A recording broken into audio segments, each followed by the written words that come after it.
seek for the well-being of our congregation and constituencies. And we just pray that you will be with us in this dialogue, that it will be the beginning of some well-needed changes, that this crisis will not be wasted, but this will be the catalyst for a more equitable and just society. We thank you, O Lord, and we claim it done in Jesus' name. Amen. Amen. Amen. And then once we go in, we'll also ask you to do an opening prayer, but that was really important too. Thank you for centering us. That was just and so great. And then Christian, you and I have worked together so long that you'll just know when you want to say something, you say something, and we'll figure it out. Sounds good. Great. So now we have about 122 people joining us right now. We're just going to wait a little bit and see how things are going, and to allow everybody to get themselves in the room, and then I'll get us started. What I tend to do, just for those of you who are waiting, I just kind of wait for people to find their way online. And when it hits a certain point, I then start us up.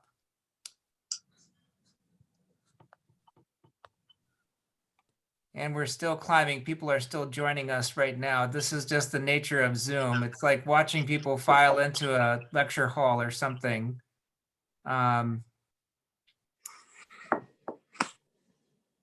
Particularly when we're dealing with the numbers we're dealing with.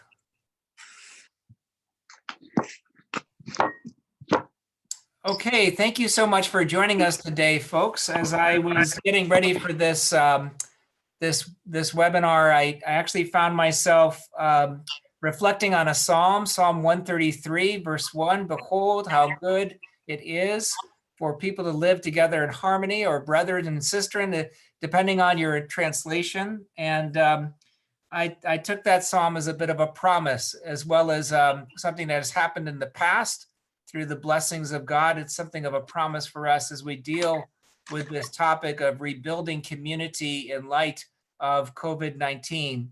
And I am incredibly grateful to have people who I consider to be people who are community builders and leaders in the different areas that they are.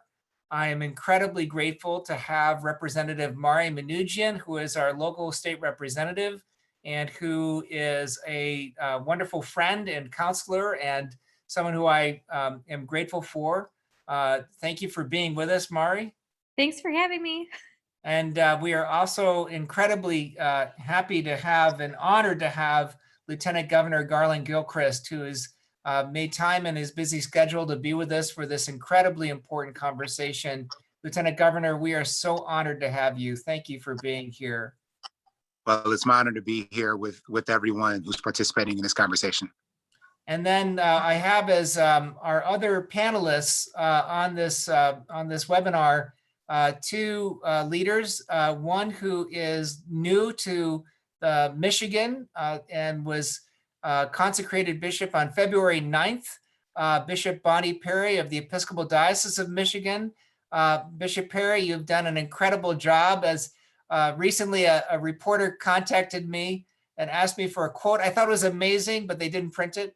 I said that she is leading us through these rough waters as the skilled kayaker and coach that she is. And so we are so grateful for the incredible leadership that you are bringing to the diocese, even though you've been here a hot minute. So we are also grateful to have with us my dear friend and brother in Christ and my collaborator in many things sacred, the Reverend Charles Christian Adams, who is the pastor of Hartford Memorial Baptist Church, which is an incredible church and one that is dear to my heart, almost as dear as Christ Church Cranbrook. And my name is Bill Danaher, and I'm the rector of Christ Church Cranbrook. And I have in the background, we have Meredith Skoronsky, who is going to be managing all things and is an incredibly valuable and resourceful member of our staff here. So welcome to you all. And as we get into this webinar, I've asked the Reverend Adams to open us in prayer, and then we'll go into the questions that we have prepared.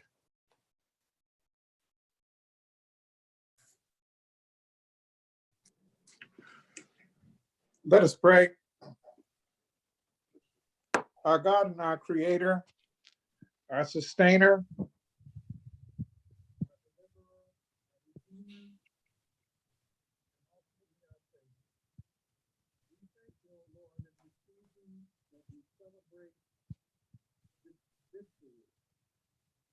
overcoming, that we as a community are gathered together to face this pandemic head on.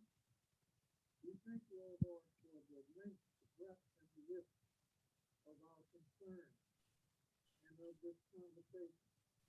We thank you for the substantive dialogue that will go forth, not professing or claiming that there are any easy answers, only a willingness to start on the journey, not only to wellness, but fairness, equality, justice, and peace. We pray your eternal presence in everything that we can say and do, even the difficult moments, the heartbreaking moments, and the difficult times in which faith is forged. We pray, O Lord, that our character will be strengthened in times like those, that when we come forth, we will have been better for having been here. We claim it in the name of love, in the name of all that's holy, in the name of Jesus Christ, our Lord and Savior. Amen. Amen. Thank you so much for that, Christian. Unfortunately, I think you were putting your mic got a little bit covered, but and I won't even attempt to summarize it. But truly, the person who needed to hear the prayer did. So that's what I'm gonna take to the bank tonight. But that was beautiful from what I could gather, and I want to begin with just a simple way to begin. And I'd like to begin with the Lieutenant Governor. You have a faith story. Your mother is a minister at Tabernacle Missionary Baptist Church. You had a religious upbringing. And in what ways is your faith journey part of your life journey today? Yeah, I appreciate you asking that question, and it's something that has certainly been anchoring in my life. Yes, my mother is a minister at Tabernacle. My dad is a trustee. That's the church he grew up in. It's the church that I grew up in. And the person who really mentored me as a leader and a speaker is the Reverend Dr. Frederick G. Sampson, who was the longtime leader of Tabernacle Missionary Baptist Church.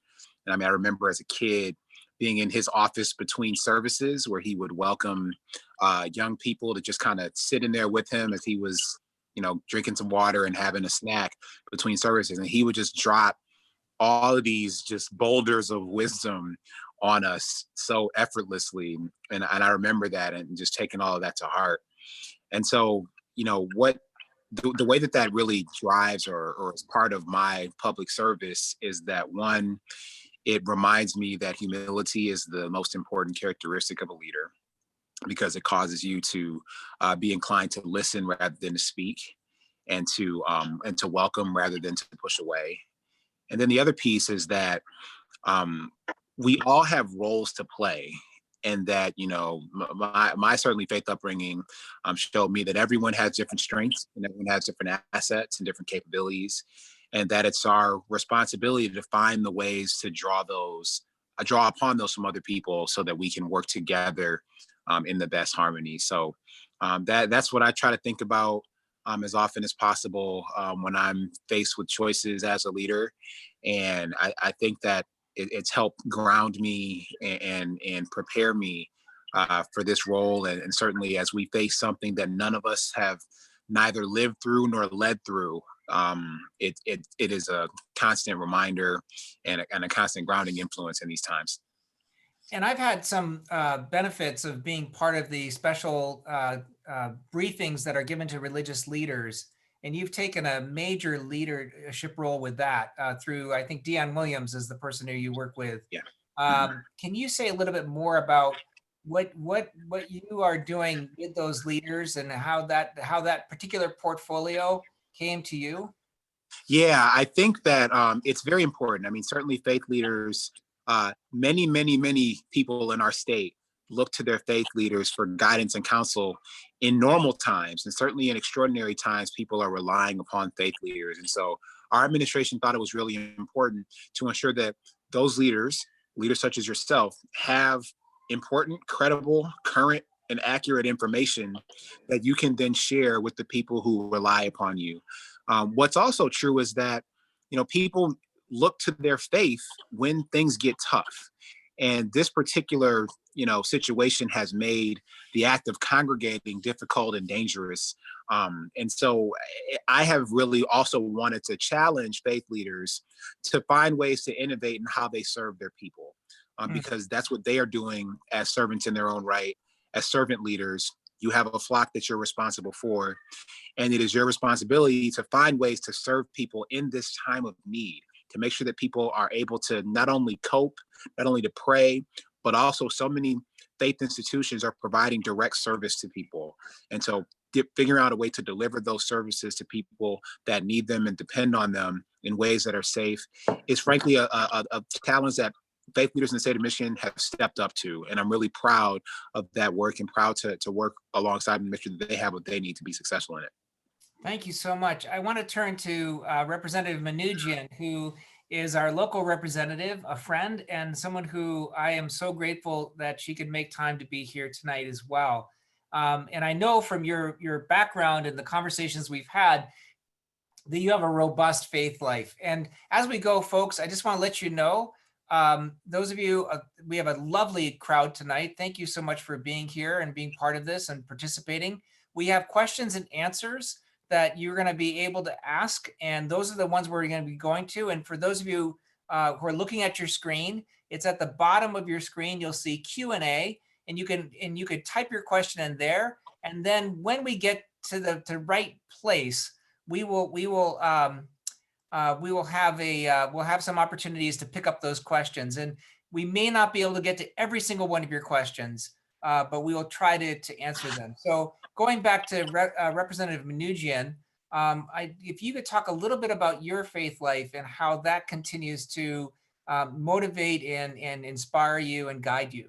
Sure. So as you can probably tell from my last name, Manoogian's a pretty obvious Armenian last name. So my background is, and my faith is really grounded in the Armenian Apostolic Church. And there's actually two of those in the Metro Detroit area. The one that I attend is in Dearborn. And I grew up in the Armenian community, and a lot of that is grounded in faith. We were talking before we got on this call about some experiences I had attending an Armenian seminary in the summertime when I was in high school, and really getting the opportunity to study our faith and our traditions. And a lot of what it really moves me to think about is just that, all of us are sort of called to step up in this time and in whatever way we can. And I think about, I didn't ever think I was running for office to govern in a pandemic. But this is sort of the times that we are in. And, I heard the call to serve just as you heard the call to serve in the way that you do.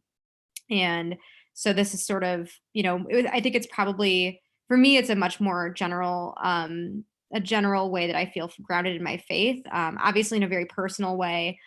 Being an Armenian means being an Armenian Christian. And so, aside from the issues of governing and all of that, a lot of what I think about is sort of the trajectory of our people and how fortunate I am to be in the position that I am in. Coming from, 3 generations ago, the Armenian genocide almost wiped my family out. And here I'm an elected representative. And so I always think about that as sort of a weight that I carry with me, and just what an opportunity it is to be a representative, not just of my district, but also of my culture, and how important it is for us to lead by example. It's funny you should say that. And just to do a quick follow-up, I mean, the churches of the East, which Western Christians really need to know better, have an incredible centuries-long history of working with not having political power and negotiating pluralism. Yep. And I've always found many of those writings, starting in the 8th century, just being they have a completely different flavor from Western Christianity, and it really is it's an extraordinary tradition. And did you, when you went to seminary, did you get immersed in any of that background, or how did it? Yeah, so we spent a lot of time, you know, in the early part of the morning, we would do the morning prayer and all of that. And usually, and, you know, and in our custom, women have a much more limited role in the formalities of our traditions, which is something I've always wrestled with, obviously, as a strong woman in our community. But it's something that, you know, we would do early in the morning, and then we would have sessions about the history of the church and the history of the involvement of the church in the expansion of the Armenian Empire and all of that. And it was kind of, as someone that enjoys history and politics, it was for me, that was something that really allowed me to find purpose in understanding my faith traditions and my culture's traditions, where some of the other kids that I went to seminary with were very much grounded in the service, in the actual carrying out the service itself. You know, having the opportunity to learn about the history of our church and the importance of just the importance of community in the Armenian American community here in particular was, and the community is centered on the church in particular, was really important. Yeah, I was reading an article the other day, and we'll pivot in a moment, that the just having a knowledge about your traditions gives you resiliency, psychologically speaking. Exactly. And, Exactly. of course, your tradition is like it's like double resiliency, right? Because the tradition itself is completely resilient. Right. Well, and I'll wrap this question by saying, like, you know, one of the things that I've talked to, not just the faith leaders in the Armenian community, but just you know, just people I'm friends with in the community, people who you know, we're in close contact with, whether they're family friends or people I've met along the way in running for office. That the Armenian, and I imagine that this is the same way for the African American community and for others, we're a really like tactile culture. We love to hug each other and like be around each other all the time. And like even like my like guy friends, they sit like side by side really close to each other, and like when they're hanging out and stuff. And this disease has really like blown a hole into the way that the way that we practice our culture, and trying to figure out how we're going to, as an Armenian American community, as a broader American community, celebrate these cultures and traditions that are super important to us and that really give us purpose, but also not spreading this disease. It's been a really big challenge. And so that's the kind of message I've given to, especially to the Armenian community, when we talk about like our faith is what kept us together during the Armenian genocide, which we're celebrating the commemoration of that in a couple of days here. You know, we're thinking about like just how important it is for us to respect the social distancing measures, and how important it is for our churches to respect those as well. Well, I mean, this is getting us going in the right direction. And I don't want to take us away, but we do have some questions that people are going to ask that are going to move us to try to bring together both the concerns of the church and the work of the church, which is really important, and also just how we as people of faith can understand and serve within the public sphere. And one thing that has come up, and this is something that my parishioners ask me, and I'm sure the same is for both Reverend Christian and Bishop Perry, is there are people who are economically suffering as a result of the shutdown, and even social distancing can be seen as a privilege that many people cannot afford to do easily. What assurances can you political leaders offer to the people who are suffering now, and how can we work together to ensure a speedy return to work? Sure, I can take that first. And you know, this challenge of having to make provision for people to be able to be safe from the specific characteristics of this virus has been the most important challenge because, frankly, people come first and people are what matter. Whenever we're talking about establishing our new normal or, re-engaging sectors of the economy or regions of our state, all of that needs to be grounded in the fact that people are our economy. People's confidence is what drives our economy, and their ability to be able to be safe and feel safe is paramount. So that's what's grounding all the choices that we're making and we made thus far. And that's also why, frankly, some of the first actions that we've taken and that we renewed were focused on doing things like expanding the safety net in preparation for these unprecedented times. So that's everything from expanding access to childcare for the people who still are working in this time, expanding access to unemployment insurance and making people who've never been eligible for unemployment insurance eligible in the state of Michigan, expanding access to healthcare and ensuring that no person in Michigan, regardless of your employment status, your immigration status, or anything in between, would be denied care as far as testing and treatment when it comes to this virus, that you would be discriminated against, and then you would not have to pay for it. Making sure that all these things are possible and available to people in Michigan was paramount for us as we entered here. We also, however, need to make provision for people to do the things that we know will keep them safe. And so as part of the stay home, stay safe actions that we took, we recognize that when you're talking about social distancing, it's like impossible to social distance when you're in a place that doesn't have a lot of rooms, or you're in a place that has one bathroom, or one place to sleep. And so one of the things that we're focused on right now is how do we create provision for people to be able to isolate in a way that's safe. That's really important because there are three things that need to be true in any region or in any section of our state in order for us to think about responsibly re-engaging and emerging from the sort of stay home, stay safe era. The first thing is, well, actually there's four. The first thing is a significantly or observable decrease in cases, positive cases. The second thing, and this, which will get us the first an understanding of it at least, is massively ramping up how much testing that we're doing in communities.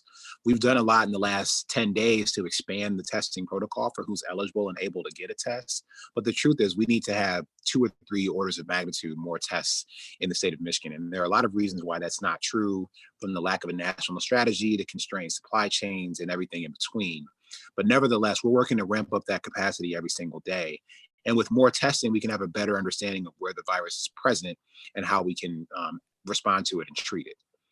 The third thing we need to have available to us is something called contact tracing. You may have heard that phrase.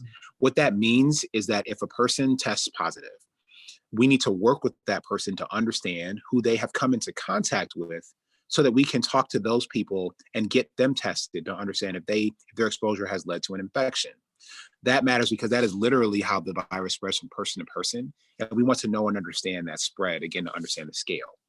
And that leads to the fourth component, which gets back to where I started. And that's the ability and the infrastructure for people to be able to isolate or quarantine safely and have the provisions they need to do so.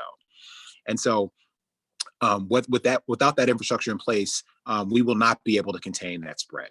So we are looking at models that are regional or county by county in nature that will make provisions, particularly for those that are most vulnerable, people who are housing insecure, people who are low income, and others. First responders, actually, the city of Dearborn has innovated the first drive-through testing and first responder isolation unit at the Henry Ford Center for Performing Arts or Center for Creative Arts. And I actually toured that facility on Saturday before it opened up on Monday. And it is responding to a need which shows that our frontline workers, our grocers, our bus drivers, first responders, nurses and nurses' aides, the people who work for the utility companies that are making sure we have lights and gas and electricity and internet to do Zoom town halls. These folks have an increased risk of exposure, and they're concerned about exposing their family members. There was a little girl in Detroit who passed away named Skylar Herbart. And her parents, both of them are first responders in Detroit. And a lot of them are concerned about infecting family members, like what happened to that little girl. So we're trying to work to build that infrastructure so that we can have those things in place to then responsibly have a conversation about what economic re-engagement looks like. But that is all predicated upon us taking care of people first. We have a follow-up from the listeners that I would like to raise for you. It's from a friend of mine, Walter Brownridge, and he picks up on that by saying what kind of ways can the church be a bridge to lessen those tensions, so that there is that tension between, safety and jobs. And one of the things that we're doing is we're trying to provide, of the different responses, we want to try to house 274 people in Detroit and Pontiac for a week in shelters, just because the cost of the shelters is so extreme, and that's 274 is basically what we can do with that segment. And I want to open it up at this point before I want to hear from Representative Manoogian, but are there other ways that we can bridge that gap? I think if the other faith leaders want to weigh in. I mean, I Yeah. think the big things is the notion of food insecurity. And so, that's something that we're working on in the Diocese of Michigan, is putting together a matching grant so that we can raise, I'm hoping 200,000. We've got 155,000 right now. And we're going to distribute that money to the food bank distributors, because with 1 million people unemployed, the notion of being able to have enough money to take care of everything and to get the food, and with our food pantries really overwhelmed with the increased need, this is one way of us saying, this is how we get money, a real reasonable chunk of money, to the food bank distributors that get it down to the food bank, so that our folks can get enough food, because people need food to eat. It's very basic. And I think that's one of the ways that we can really do this, and make a difference.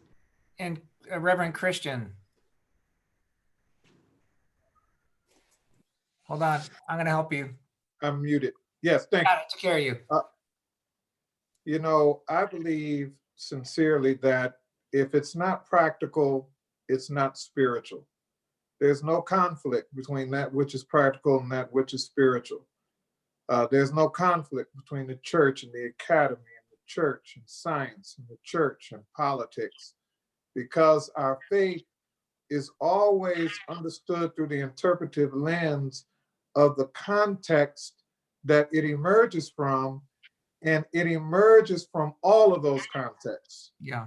So to understand that we have to be practical. So we closed our doors upon the governor's first order, when she said don't gather in groups of 250 or less. We had 2 services on Sunday.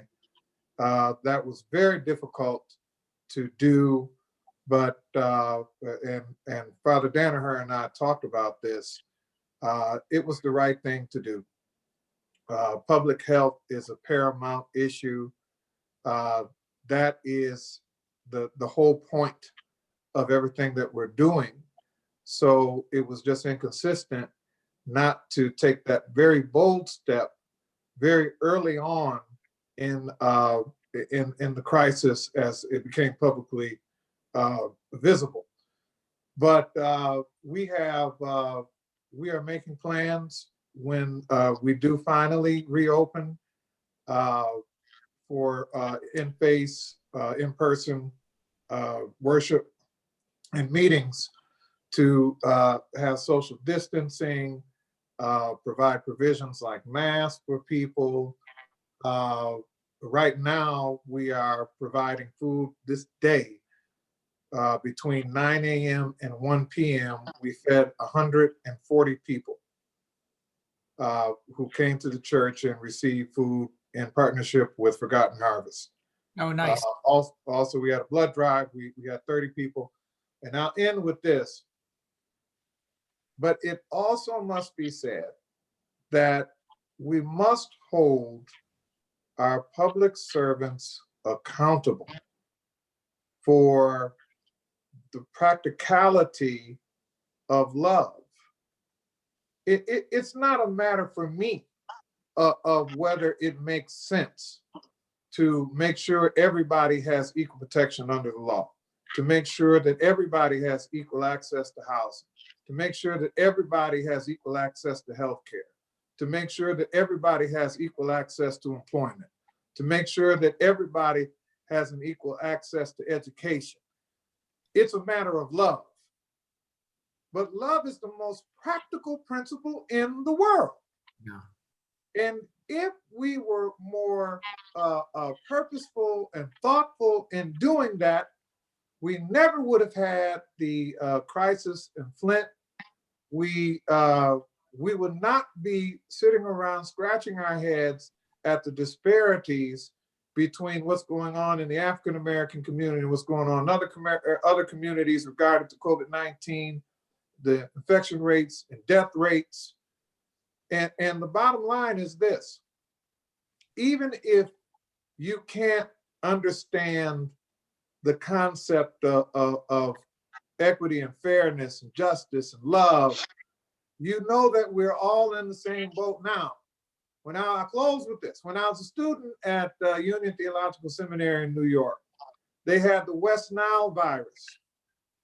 And the mayor said that we are going to spray the Upper East Side of Manhattan first, that the rent was too high there to allow them to be exposed to the mosquitoes that are carrying the West Nile virus. Now, the problem was this: the mosquitoes didn't know to stay in Morningside Heights. The mosquitoes didn't know to stay in Harlem. The mosquitoes flew across the social barriers that we had erected, and they realized that they had to provide as much prevention in Harlem as they did on the Upper East Side.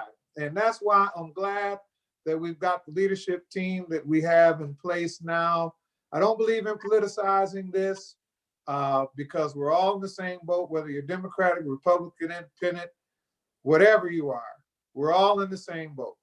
But I want to compliment the way the governor has gone about the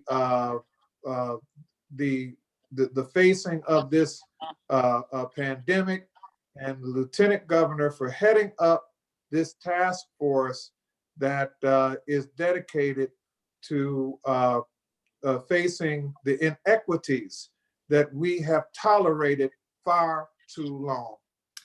I think that that is incredibly important. And I appreciate everything you've said and what you were saying. And initially, in terms of the decision to close, you've been very kind in talking about our conversations. I should probably close the circle, saying that the reason why I was being so bold with you is I was having conversations with my bishop, and so she and I were moving in that direction. So you were calling me at the same day. So the three of us being here, actually, you can see who is the Great work, Bishop. the real source of all of this was that, I was pretending like I was acting on my own, but we are under orders in my church. And so, but it was, so you have really Bonnie to thank for Reverend Adams, that was the day that Thank you, all of the Bishop. bishops in the state of Michigan, the Episcopal bishops in the state of Michigan, that day, the day the first order went out, we shut 203 congregations. Boom. And the one thing I would say, Reverend Adams, is I think we're all in the same storm, but I think some of us have better boats than others. And I think that's where the issue is. And for me, that is where my real conviction is. People ask me, where do you see God? And where I'm realizing is I see God convicting me for not having done more about the disparities that have been laid so clear, so plain. And Representative Mnuchin, when you're talking about not having the politics, the Episcopal Church has. And what I'm really clear about is this is the time that we need to own the power that we may have and exercise it to make sure everybody gets a better boat. So it's great. What I'd like to do is turn to, I know we want to jump into this. This is incredibly important. Everybody's asking questions.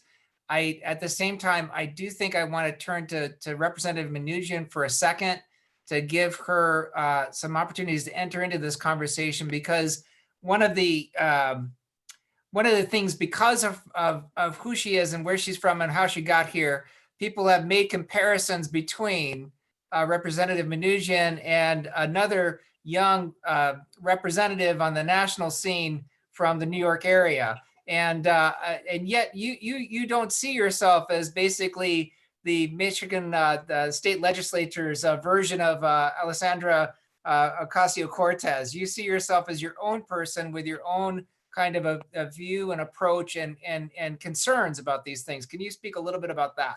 Yeah, absolutely. So, I mean, with regard to COVID, I think the first thing I will say is Alexandria Ocasio-Cortez is an excellent advocate for her district, and I've been following really closely, sort of to parlay into the conversation we've had about racial disparities, about major inequities. She's done a really good job advocating for us to do much more on that front. So I would agree with her on that. The thing I will say is, the district that your church is in, the district that most of you who are watching you live in, for me, what's really important is getting things done regardless of political affiliation. And so one of the things I'm really proud to be working on right now, in the Michigan House Democratic Caucus, we've started a downtown business coalition. And what we're doing is going out into our community virtually and having conversations with business owners. In particular, I'm really interested in folks who own restaurants in the Birmingham, Bloomfield, and West Bloomfield areas, hearing what their situations are, what those struggles are, hearing from folks who work in those restaurants as well, and working with the lieutenant governor and the governor's office with regard to the plan to reopen Michigan and what we're going to need to see in terms of not just financial assistance to our restaurants, but also understanding what will the future of social distancing look like and all of that stuff. And those are things that, to me, they're not Republican or Democratic issues. Those are issues that impact everybody. Everybody's got to eat, and everybody's got to put food on their own tables. And so when we're looking at the way that we need to re-engage our small business community, that's something I'm really looking forward to doing in a very serious way.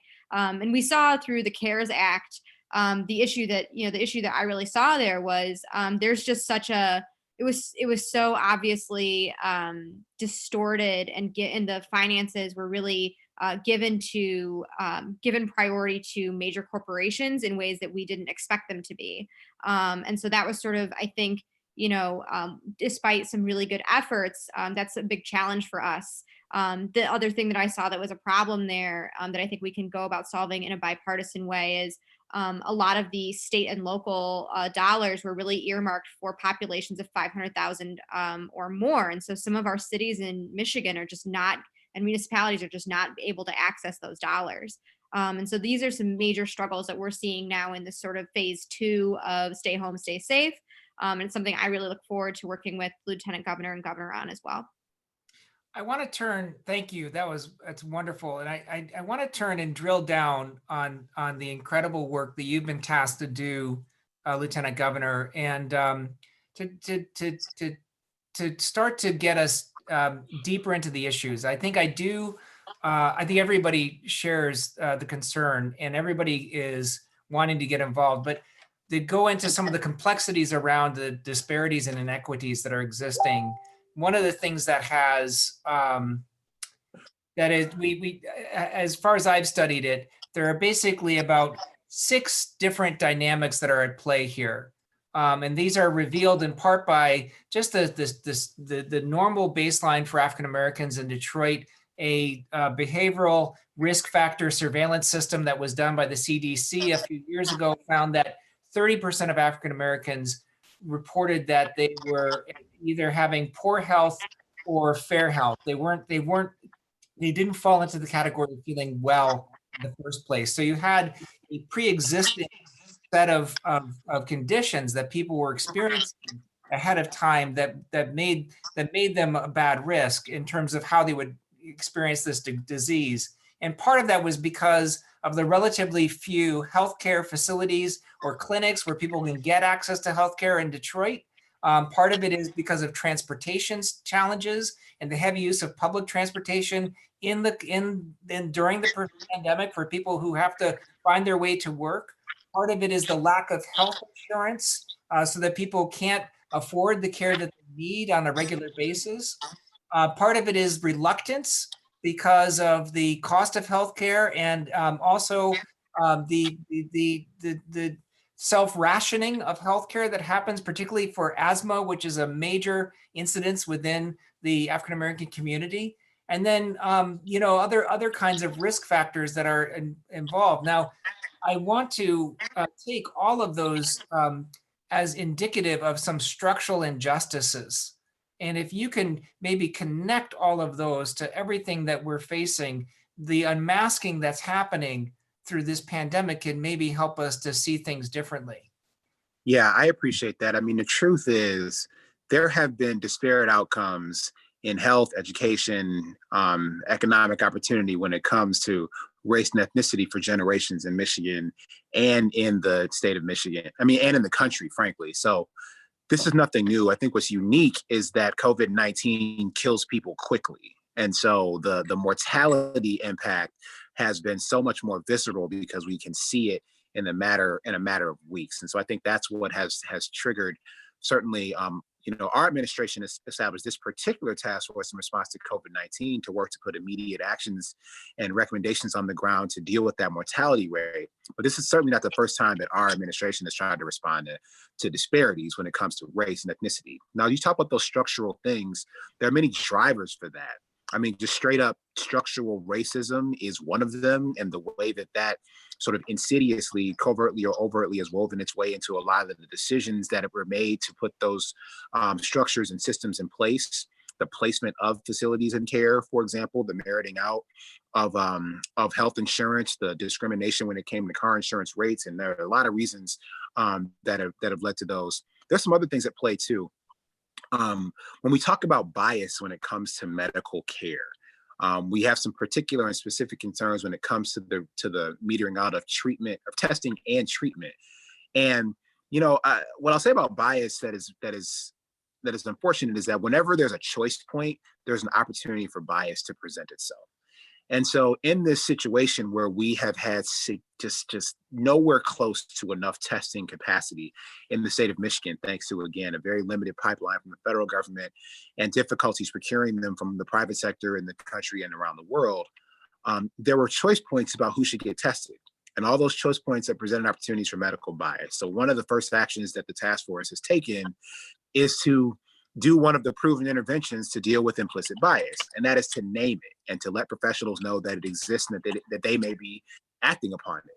And so our chief medical executive, Dr. Jonay Caldoun, sent a letter to every medical provider in the state of Michigan saying that, you know what, medical bias might be part of the reason why you've been making the choices you've made, and that has part of what's led to disparate outcomes. And so we've taken that action in addition to increasing the testing pipeline that's enabled us to get more people to be tested.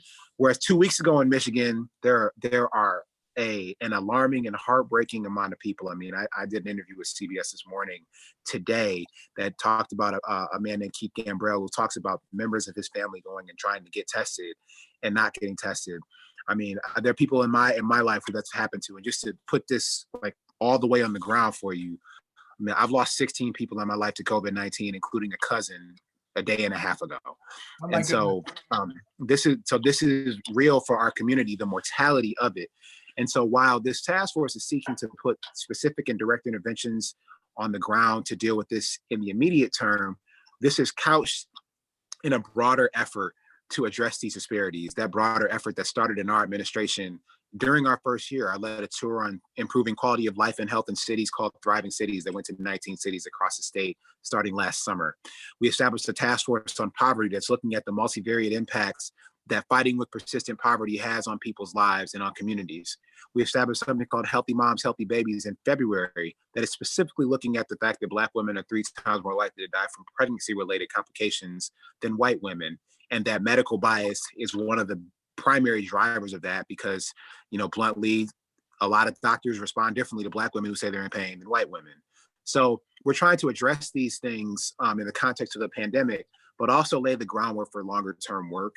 And we believe that we can have an impact. And that's why we've assembled a pretty diverse set of experts, epidemiologists, infectious disease experts, medical doctors, education professionals, faith leaders. Reverend Solomon Kinlock from Triumph Church is a member of the task force. And we have education leaders from higher education, K-12 education, community colleges. We have labor represented, and this is the last one I'll say before I hit the shot clock here. When we're talking about what could lead to a higher potential risk of exposure and infection, I talked about our first responders, our grocers, our utility workers, our nurses. More often than not, especially in Southeast Michigan, the people who work those jobs are people of color, they're lower income, and they're members of unions. So we have labor unions at the table because being respected and protected at work in this time, ensuring that your employers are carrying out their responsibilities to make provision for their employees to be safe, that they're not punishing people for staying home because they're sick or have symptoms or are worried that they've been exposed, that they have access to paid sick leave. I mean, all of these things are principles that should be true in the first place, but certainly need to be true now. And that's why we've expanded those to be possible in the context of this pandemic and are working to put in place protocol changes that will decrease the risk of exposure or the risk of spreading the virus for these people in these communities. That's a really helpful, particularly the last part you were saying about the providing the testing and the paid leave and working through the unions of healthcare workers seems to be really, really key. Just to be not to offer an opinion that's political rather than religious, but I mean, having been in politics before I went into my current calling, that seems to be the most obvious place to put the pressure on the employers, and also to actually make sure that the testing takes place, and also to make sure that people are able to self-report safely and in a way that they're not going to be injured economically because of this. Right. Representative Manoogian, do you want to weigh in? Yeah, I mean, I think that the things that the lieutenant governor just talked about, especially with bringing the right people to the table when we're having these conversations, is going to make all the difference in terms of the outcomes. And so one of the things that, at least for our community, as I was mentioning before, the fine point that we've made on focusing on small businesses, in particular, these really local businesses that are operating in downtown Birmingham or in our surrounding, in Bloomfield Township and et cetera, we've been hearing a ton from them just about the lack of access to the Paycheck Protection Program, some issues they've had with local banks. And so I guess, to put another point on this, I would say continue reaching out to our office and continue reaching out to your senators' offices to get the resources you may need. One of the things that we've been really struggling with, even in our office, is, and it's a frustration that all of us all share, who've been trying to use the unemployment insurance agency. Just being, I feel for those employees. They are so incredibly overwhelmed by just the influx of contacts that have happened. And so, one of the things that we're trying to sort through in our office, in all of our offices, is just how we're able to streamline all those requests so we can get everyone the benefits they need. I saw there was a question in the chat that was particularly about, getting people the access to unemployment benefits. And we empathize and completely understand that this has been a really difficult thing where the system continues to crash. And it's a frustration that everyone is feeling right now. And obviously the times right now are also already incredibly frustrating, and adding this layer where government is being, at times slow to respond because the systems that we have are not built for times like these. Is incredibly frustrating and challenging for us as public servants. And so I can't even imagine what the frustration you feel on your end as the person trying to access these resources. So that's just one thing I would say. Maybe it's not necessarily about racial disparities. Although I will say, with regard to the testing issues, I have, friends of mine, and sadly, my colleague Isaac Robinson passed away, and we weren't able, we don't know whether it was from COVID. We assume that it was, but he wasn't able to be tested fast enough before he passed from the illness he passed from. And we have a candidate who's running for rep in the Rochester area who was turned away from getting a test because of his age. He's, a young man, and they told him that this was just not, that the testing resources were not available for him. And so he spent a week, self-isolating, and went through he still is having some difficulty breathing. And so we know that, to the point that the lieutenant governor made, ramping up testing and making it accessible to everyone is the point that we need to get at in order to get through this disease. That's just where we have to be. And so, going and incrementally, making sure that our first responders are able to have access to tests, and people who are most likely to be exposed is incredibly important. But it is my hope that we get to a point where we are able to expand testing in a way that is meaningful and allows us to return people to work, and allows us to really understand how the disease has spread, and we're able to make sure that everyone is getting the tests they need. We are getting inundated with so many questions, folks. We just have a couple of things that we probably do need to cover, but we're getting great questions from so many of you, and we're gonna move towards them soon. And I actually gratefully know many of the names here are doctors who are working in directly in contact with COVID-19 patients in Detroit and other places. So we're going to get to those questions. I do want to cover a couple of things. One is that is another factor. The fact that particularly within Detroit, you had during the bankruptcy, the Detroit Health Department got disbanded and translated into a nonprofit, which then dropped the available personnel in that in that organization down significantly, and then finally got retranslated into the Detroit and reconstituted as the Detroit Health Department. Did that complete interruption and disruption and did that affect the ability of the city to care for its citizens? I mean, I don't see a scenario where that wouldn't have a deep impact. I mean, whenever disinvestment occurs, disinvestment leads to destruction, period. And so we've seen these kinds of things on the state level. And I want to zoom out to another piece that I'm very concerned about. The state of Michigan over the last, 25 or 30 years has also significantly disinvested in our infrastructure to support people who need mental and behavioral health services that were provided by the state. And that's a particular concern to me now, because alongside the public health crisis that we're fighting and alongside the economic crisis that we're fighting, there is a significant mental and emotional hurricane that is coming upon all of our people. This is causing mental and emotional stresses that none of us have been prepared to cope with, bluntly. And it's impacting people from all walks of life, of all stripes, from the small business owner who's stressed out about putting her life savings into her work and not knowing if she'll be able to ride this out, to my 6-year-old daughter who came to me and asked my wife and I if we were still going to have Christmas. And if we were going to have my daughter, I have a 10-month-old daughter, and asking about baby Ruby's birthday party.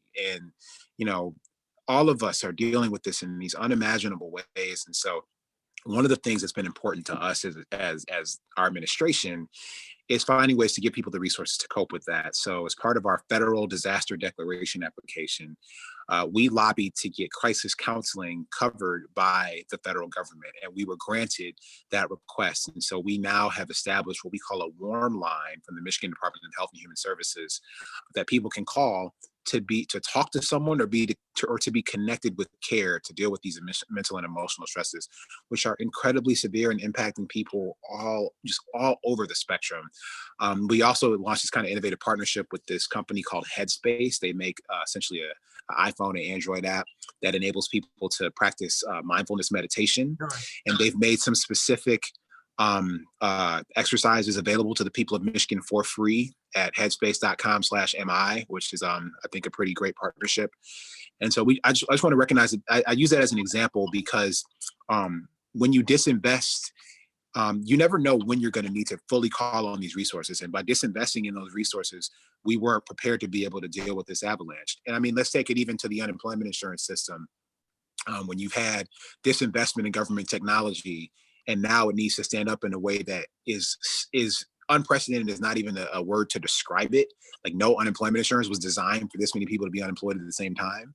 And so, but we don't have the infrastructure in place to respond to that. And that's why we've been working so forcefully to try to add 600 people to answer the phones and to increase the website capacity on a temporary basis.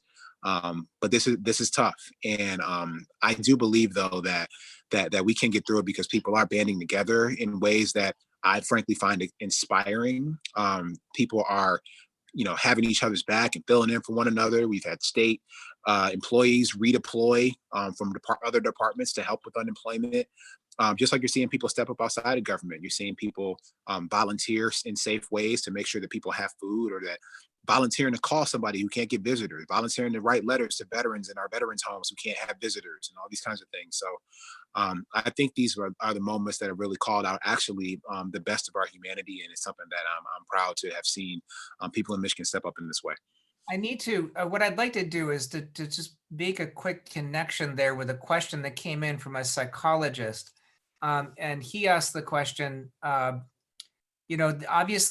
as you named it, there's going to be a huge mental health wake that comes out of this, and what can churches do to be a partner with the government on issues around mental health? And how can we be a good faith partner in terms of referrals, but how might we participate?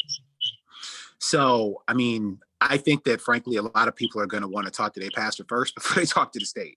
So I can imagine that your phones are ringing off the hook, and you're getting text messages from people who need someone to talk to, whom they can trust, who they know loves and supports them.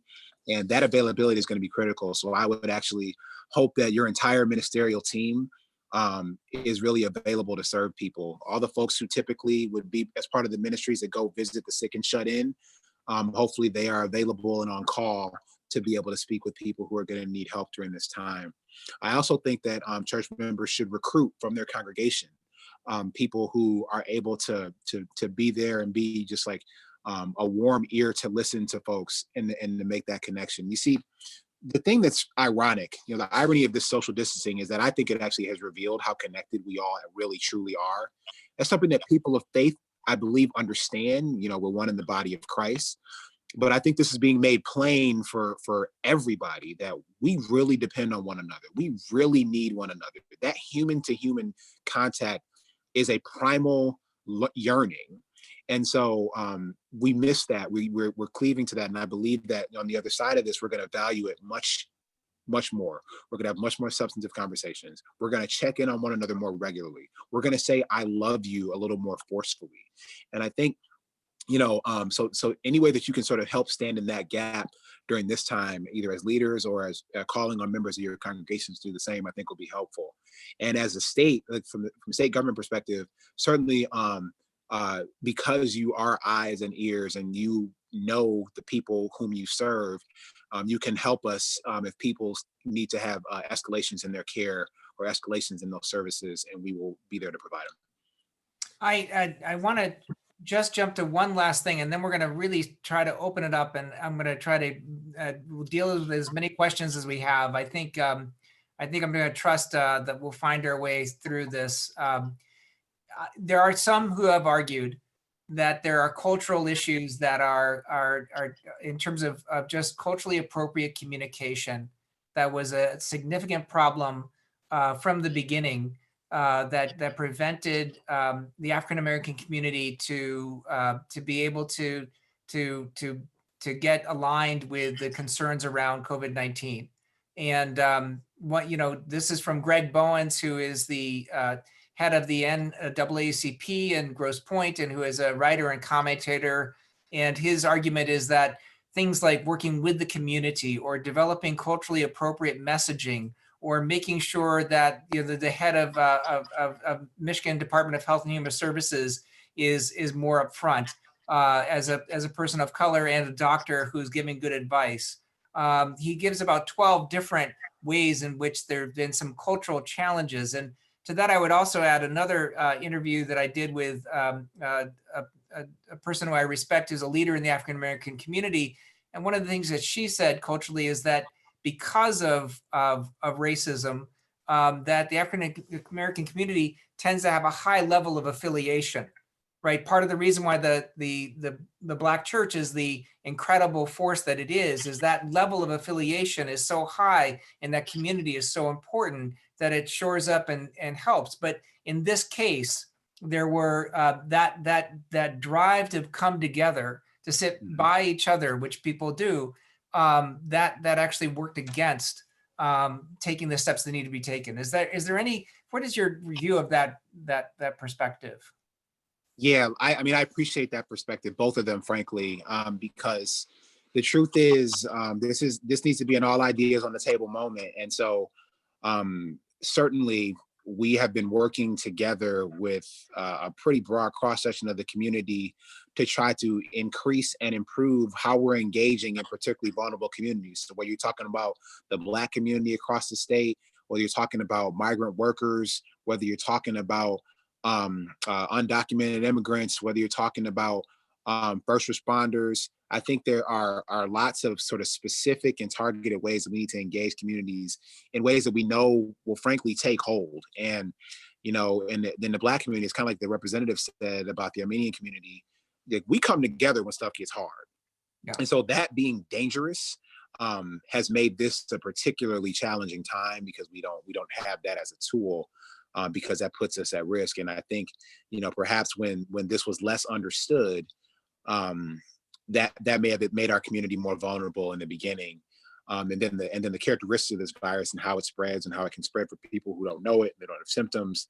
I think that also, how communicable it is, I think also was a big challenge. So I certainly welcome and appreciate not only the ideas and suggestions and feedback, but the engagement of people like Greg to put those ideas forward so that we can work with them and that we can add those to the plan, those that were not already part of it, to make sure that we are doing everything we can because we have lives to save.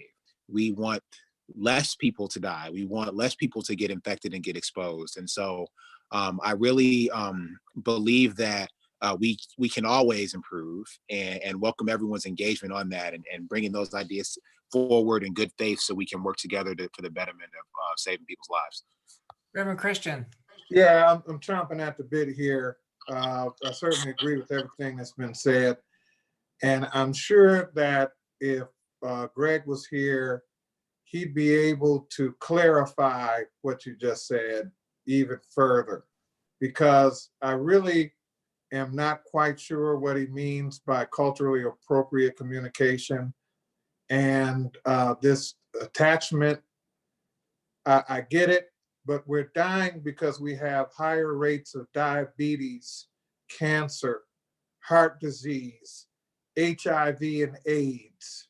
We are dying because we have liquor stores on 2 liquor stores on every block and liquor licenses that aren't tied to restaurants.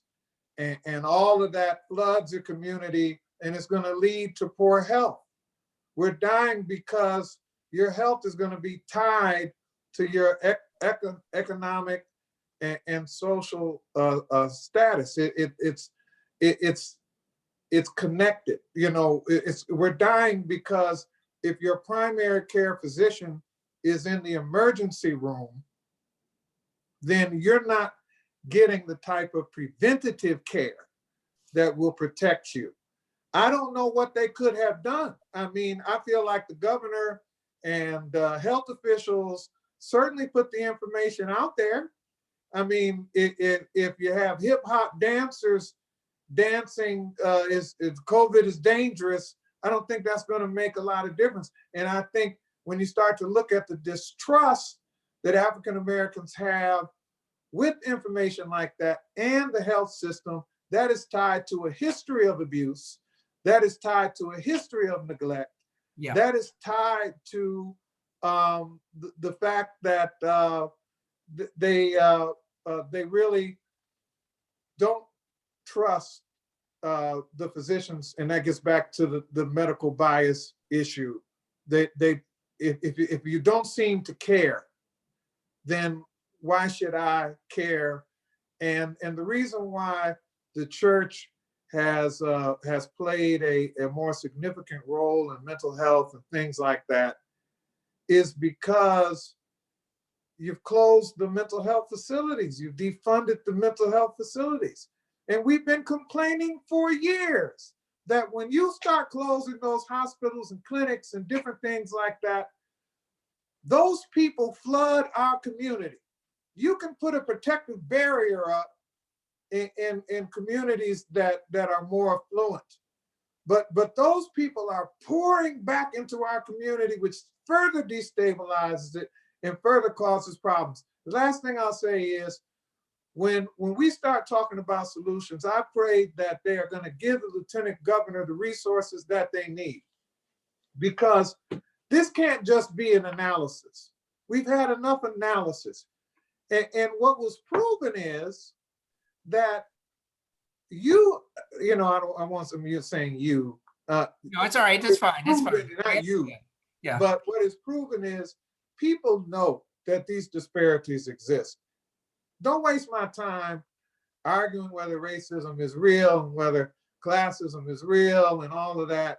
Let's understand, and then let's take it from there, because if there is inequality, then the solution must be unequally applied. So the stimulus checks go out to everybody and we all get the same amount of money, or there's very little differentiation between who gets what. But a lot of us don't need those stimulus checks. We should double up on those who really need it. When you start talking about, and the small business loans, you're disqualified if you're on parole. I think you're disqualified if you were recently incarcerated, something like that. I know if you're under indictment and whatnot. But the people who need the money the most, they don't get it. But yet we want to sit up here and talk about inequity. See, but if I were to sit up here and talk about affirmative action, if I were to sit up here and dare say reparations, people would say, well, now, Reverend, you're going too far. Well, racism has gone too far. Classism has gone too far. Xenophobia has gone too far. The types of prejudice and bias that we have allowed to wreak havoc in our society is finally coming back to haunt us. It is the proverbial chickens coming home to roost. And we've got to deal with it, face it, and unequally apply a remedy.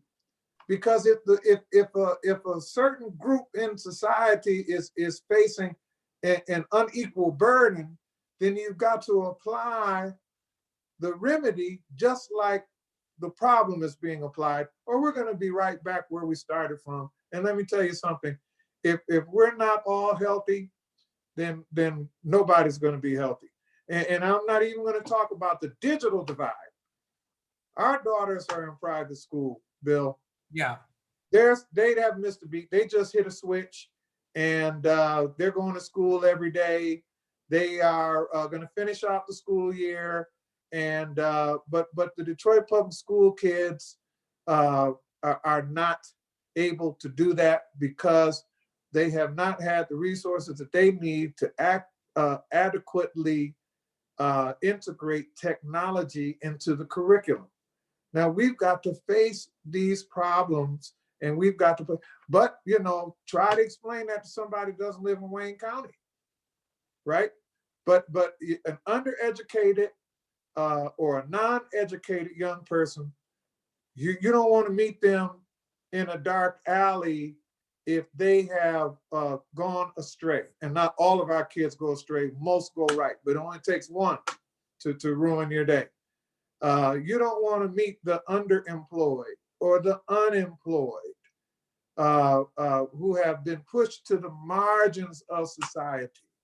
That kind of existence causes bitterness and apathy.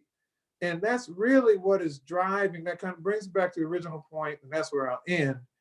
That is driving the lack of, or the slowness in the response of your everyday citizens in responding to the COVID-19. I don't know what culturally appropriate.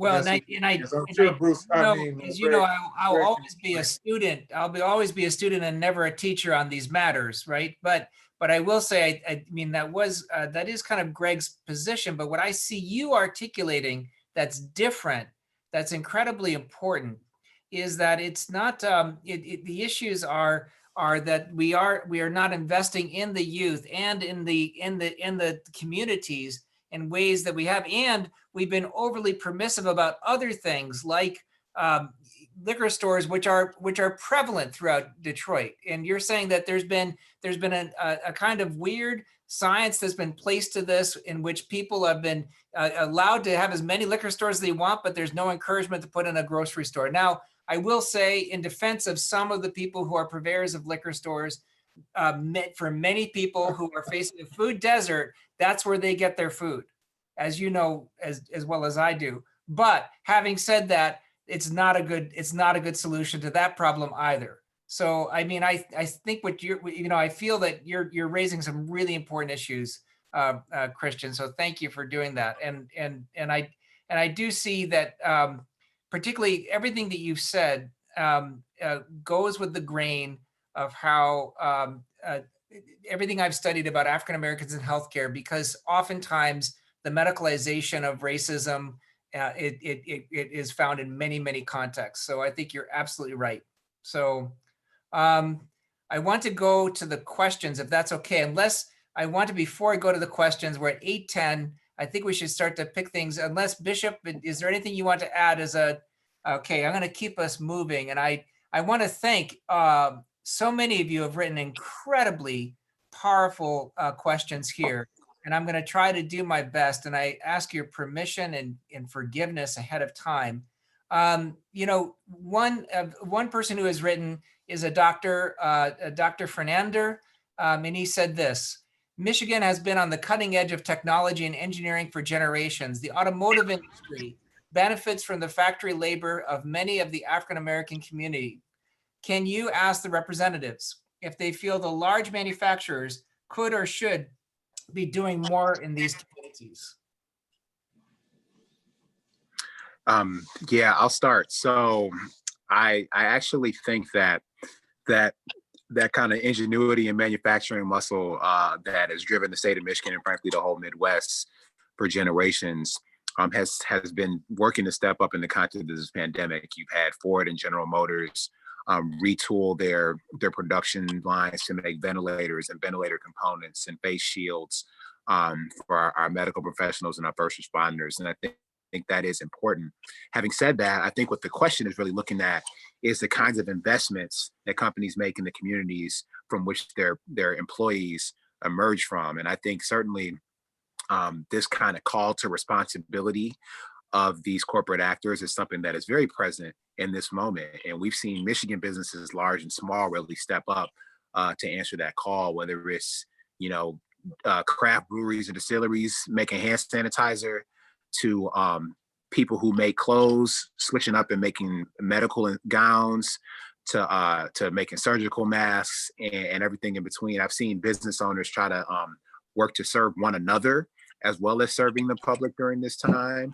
And so I'm proud of how some of the members, some of these business leaders are stepping up to try to do the right thing. Certainly, can more happen?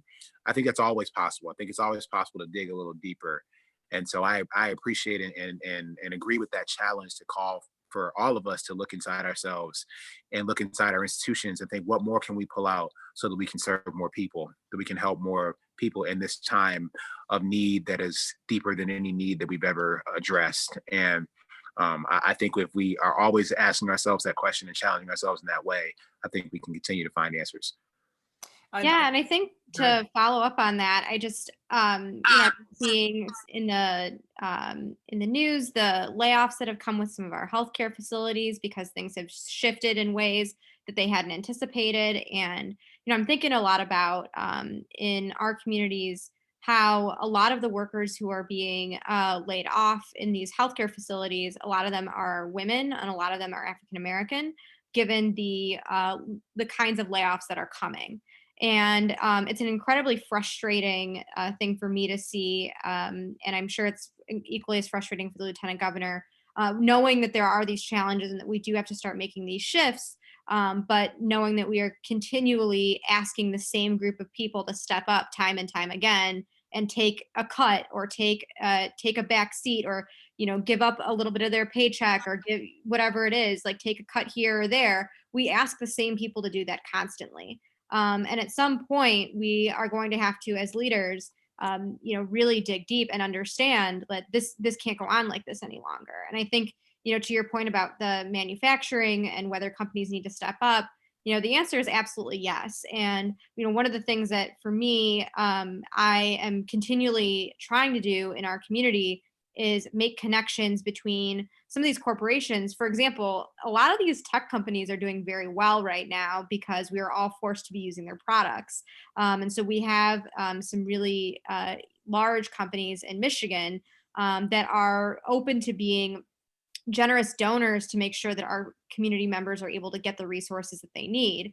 What is obviously very frustrating is we shouldn't have to rely on donations for people to have access to what they need. But if that's the gap that we're going to fill right now, I'm more than happy to do that.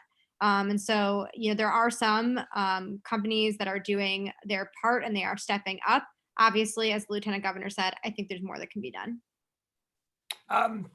Just to start to pick up on this, there's been a couple of questions that have been asking about what role the faith communities can play in this. And Bishop has been incredibly prophetic and wonderful, and the initiative that she has around food insecurity, which my church is supporting. We also have our own $122,000 commitment to COVID-19 relief, which is going to be covering things like food insecurity, economic insecurity, the cost of housing for people who need to shelter in place. But the thing that I think that everybody is trying to articulate here that is so hard to do because of the standard way in which we understand the division of labor between the church and the state is what can we do besides meet the needs of a society, right? Because right now, what Bishop and what Reverend Adams and I are doing and our various congregations are doing is we're kind of keeping the social structures in place. In fact, what's happened in Detroit in particular is faith communities and volunteerism have actually stepped in to provide much of the social safety net. But what's happening is the dam is cracking. And basically people like us are running around and putting our fingers in the dam to try to keep it from cracking. But it seems that, I got to tell you, that's exhausting. And what can we do to actually partner to move the needle a little bit on these issues of certainly of inequity and racial disparities? Yeah, I appreciate that. And I hear that is hard work, that is emotional labor, in addition to the physical work. And I appreciate and commend everybody for really stepping up and standing tall in this moment. I think one of the things that has been made visible or laid plain for a lot of people is in the context of this emergency, like we have taken some extraordinary action to extend protections and provisions to people that we should really think about whether that should just be the case, period. I'll use an example of things like paid sick leave. Like people should just have paid sick leave. Like the fact that was even something we had to establish is really problematic. And there are political reasons for that, specifically that happened in 2018 that I'm not going to go into right now. But nevertheless, like the need for that is clear. And you can't like predict when you're going to need to use sick leave. So we should have that available to people in Michigan and in America. And so I think that's just is one example of the fact that I think this is going to cause a real reevaluation of the provisions that we have for people that are going to need to be available when people, fall upon a tough time. And, things like expanding access to unemployment insurance for people who are 1099 workers or gig economy workers or self-employed. That is an unprecedented expansion. And we've done that. Michigan is one of the few states that's worked out a deal with the Department of Labor at the federal level to enable that for people in Michigan. We should consider making that just our policy. So I think one of the things that faith leaders and church goers can do is to help to advocate for that, help to create the political space for us to have that conversation about, what do we take from this pandemic and keep with us going forward. We know it's going to have, I talked about the mental and emotional sort of stressors impact, but this is going to have societal impact. I mean, you think about people I was in college on 9/11, or people who lived through the Depression. Like, that impacted the way they saw the world, the way they thought about policy, the way they thought about power. I think that's going to be true for those of us who are living through and leading through this pandemic. And I hope that we learn the right lessons. And I hope that we understand that we need to be there for people and be there for one another, and that government has a role to play in that. And everyone has a role to advocate to make sure that we make that possible. I really think for too long, mainline Protestant denominations have shied away from understanding that gospel values in a democratic society get enacted through political activity. And I'm not saying go against 501c3, not saying that at all. But what I am saying is that we have values that need to be enacted. And that needs to happen in a legislative manner. And so I think advocating not for Democratic or Republican values, but to say, here are the clear gospel values. And this plays in with Reverend Adams talking about like the value of love. And what does that love then look for? It's not something along the lines of charity. This is about fairness. This is about each of us mattering, and that we don't have, as the theologian Kelly Brown Douglas talks about, expendable classes. We don't have people that just get set over here because other people happen to have enough money to hide behind a screen. It's not fair. And I think that people of faith understand when they see something that's not fair, and that what we need to go is the next step is to then say, how are we going to exert gather the groups of people to exert the changes that cause the legislative changes. And that's my sense. I think we've shied away from that. I think it's been to our detriment. Yeah, and I just to add also, not only the legislative, but when I go down in Detroit, I constantly run into people who are running community development organizations, and so they're much. And one of the things, to speak to Reverend Christian's father's legacy at Hartford Memorial Baptist Church, is that church took a lead in development in Detroit. They actually invested in Detroit, and they were willing to actually create businesses and create and become landlords, and those are that kind of investment is something that seems to be overdue for the mainline church. I mean, entrepreneurial, economic, that's how you make the changes, right? And to use gifts and talents that we have to make those changes so that it's not this just giving bits. This is a cause for a Jubilee year. This is a whole reworking, and it's going to need the political will for people to decide that they're going to do that, because it's what folks of faith, I think, do. We have a lot of good questions about the level of support that people are receiving through unemployment, the $600 extra that you get in addition to your normal unemployment. There are a lot of people that are asking really nuts and bolts questions, and perhaps what's best for us to handle those as our time is short is there a quick FAQ that either of you can point us in the direction of, so that people can understand. One of the things that I think that just to give an example, my mother said to me, well, relax, everybody's going to be fine. They're going to get $1,000.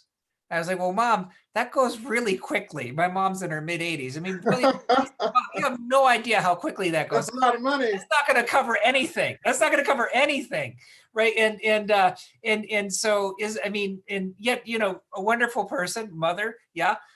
Where do I send someone like my mom to go to just get some of the answers on the actual affordability of life and how much this particular gift is going to give to people to get anywhere? Representative, you want to start, and I'll come in after you. Yeah, That's a really, I would say it's a tough question because there are so many different resources that exist for people to sort of take stock of their expenses and how these different parts of the CARES Act and different parts of our government are stepping in to sort of fill those gaps. And I guess that sort of the way that I'm explaining this sort of represents a general issue we have, which is there isn't like a one-stop shop place for people. So it makes this incredibly difficult to navigate. The thing I will say is, I mean, at the top of this, I said, reach out to our office, reach out to your state senator's office, and they will help you navigate each individual challenge. The first thing I would say is, if you are a homeowner, and you haven't spoken to your bank about your mortgage, and you feel that there may be an issue with that, have those conversations now before there's a problem.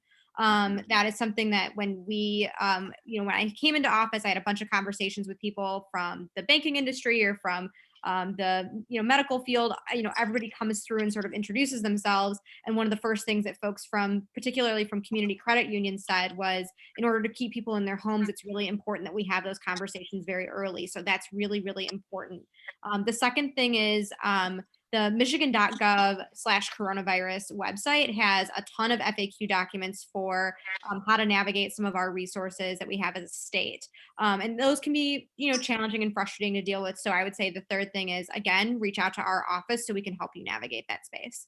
I really appreciate that. We are moving towards 5 minutes left, and I cannot believe it. This has been such an incredibly important conversation.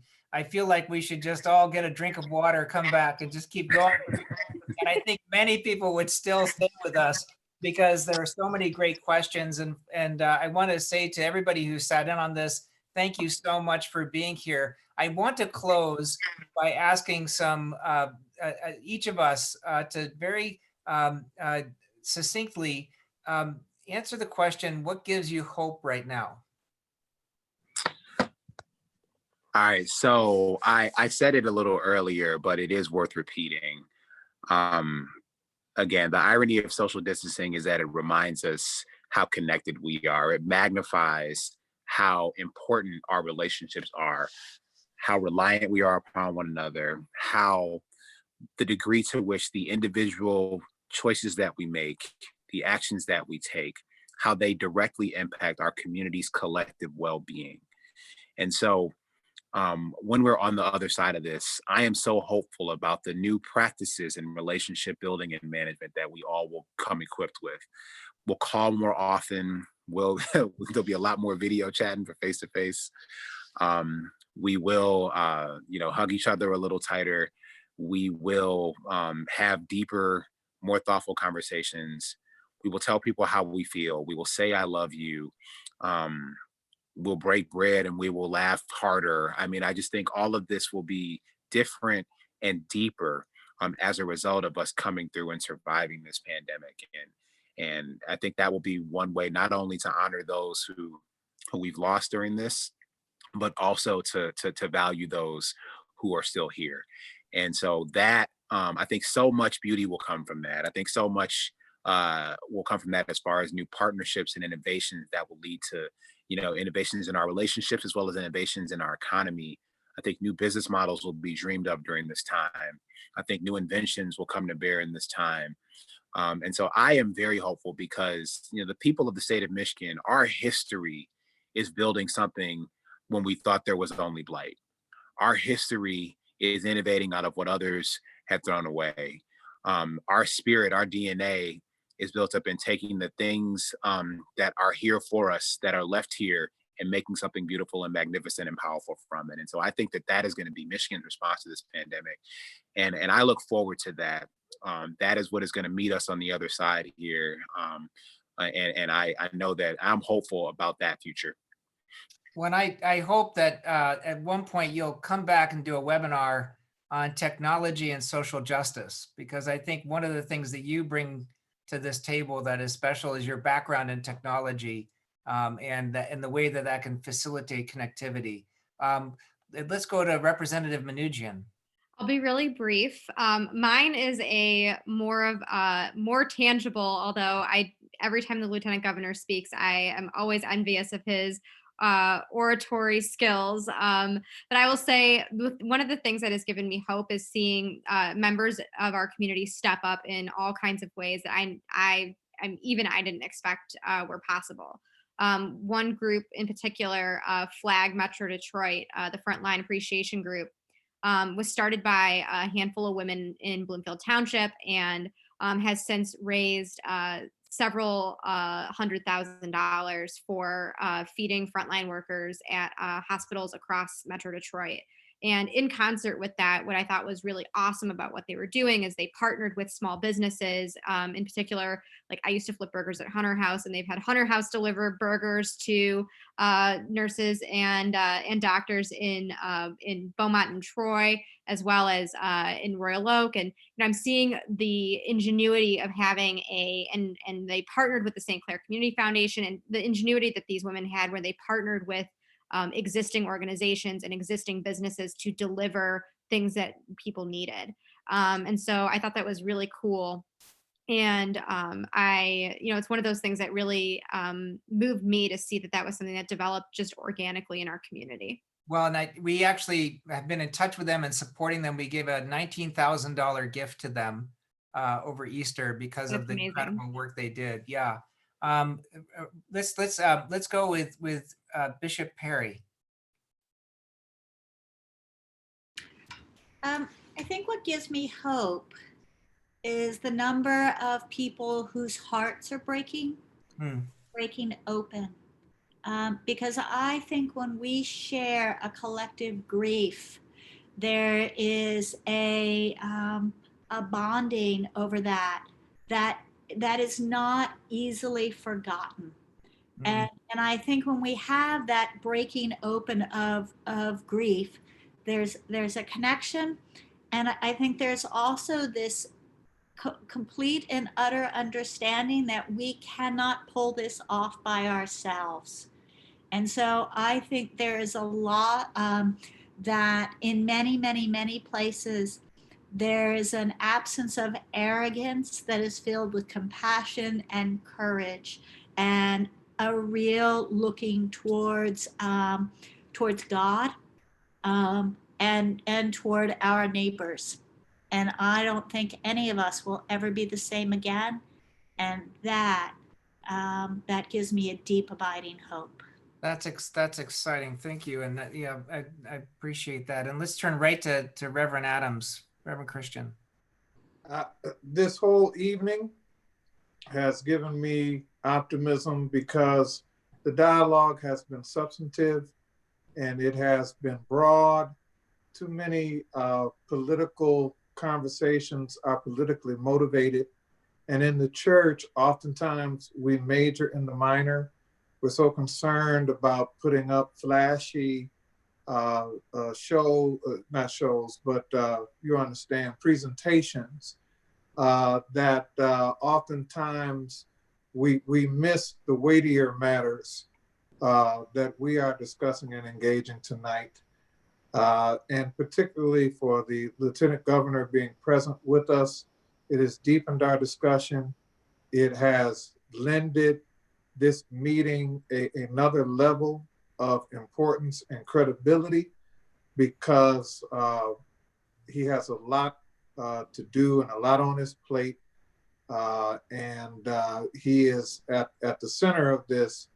And indeed, all of our panelists, you've just really encouraged your brother tonight with all that you're doing in Lansing and all that you're doing in the episcopacy and all that, Bill, you're doing.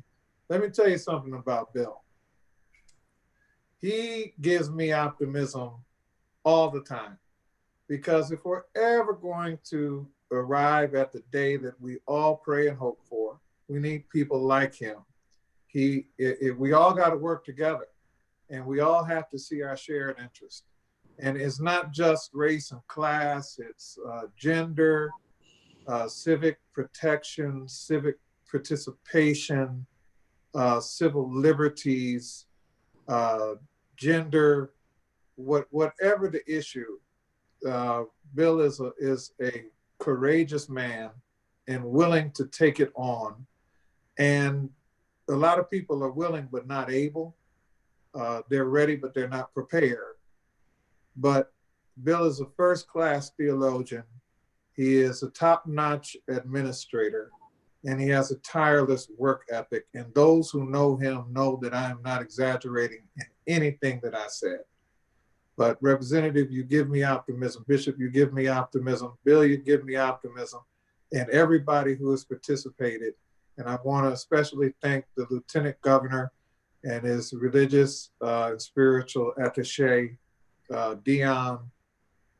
We all call him Dion. It's like Michael Jordan. He doesn't need a last name. He's called him Mike, LeBron, Kobe. You know, everybody. Dion has done an amazing job at keeping us kind of connected and abreast of the conversations that are going on in the governor's mansion. So thanks to everybody and love you all. You bring me hope. Well, Reverend Christian, you know that you are one of my dear, dear, dear friends in Christ. And I am so grateful for you every day. And you've lifted me up when I needed lifting up. So thank you for being there for me.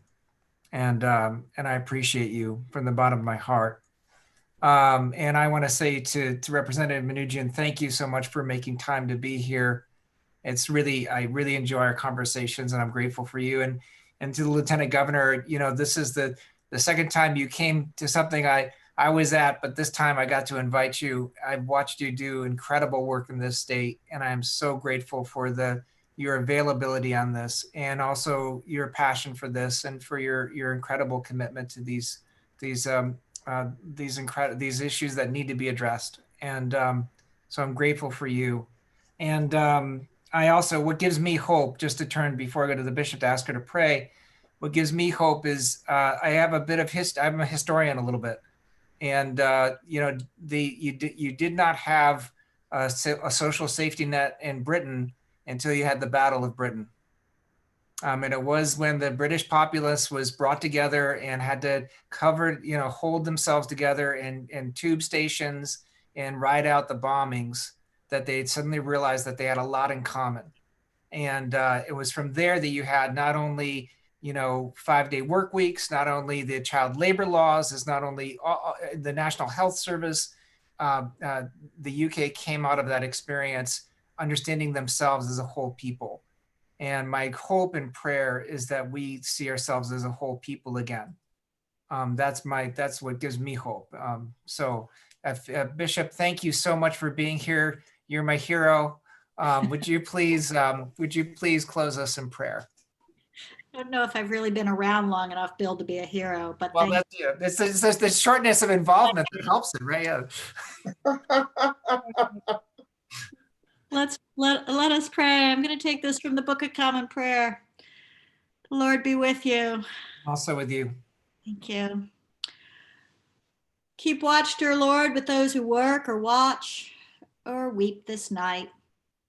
Give your angels charge over those who sleep. Tend the sick, Lord Christ. Give rest to the weary. Bless the dying. Soothe the suffering. Pity the afflicted. And shield the joyous. All for your love's sake. Amen. Please tune in next week. We'll be having Charles Blow, the New York Times columnist, and Angela Dillard of the University of Michigan. We're going to continue to work on these issues. I want to thank again, finally, Lieutenant Governor for making time, and for Representative Manoogian for being the wonderful person she is. And thank you all for hanging in there. This has been a full discussion, but there are some more than 3/4 of you stayed behind, which means we did something right. At least gave you something to think about tonight. God bless you all. Good night. Thank you.